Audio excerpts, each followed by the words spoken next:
अंगावर शेणाचा आणि चिखलाचा मारा करायचे, त्यांना हिणवायचे. त्या काळातील इंग्रजांनी शाळा सुरू केल्या होत्या.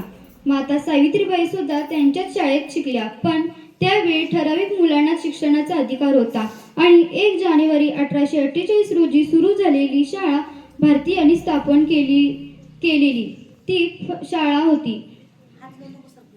ती पहिली शाळा होती. त्या दृष्टीने आपण 1 जानेवारी या दिवसाकडे पाहिले पाहिजे.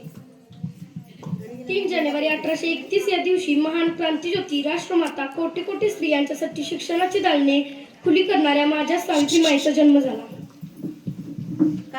तर 11 एप्रिल 1827 रोजी महामानव क्रांतीसूर्य स्त्री शिक्षणोद्धारक क्रांतिबा महात्मा ज्योतिराव फुले यांचा जन्म झाला. त्यावेळेस बालवयात लग्न व्हायची. तसेच ज्योतिबा आणि सावित्रीबाई यांचा विवाह झाला.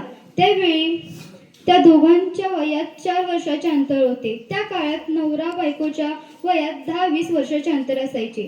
त्यामुळे वयाने जास्त असलेला नवरा गेला तर सनातनी लोक त्याच्या बायकोचे केस वपन करायला सांगायचे. ती अनिष्ट वृद्ध होती. स्त्रीचे केस हे आकर्षित करतात. ते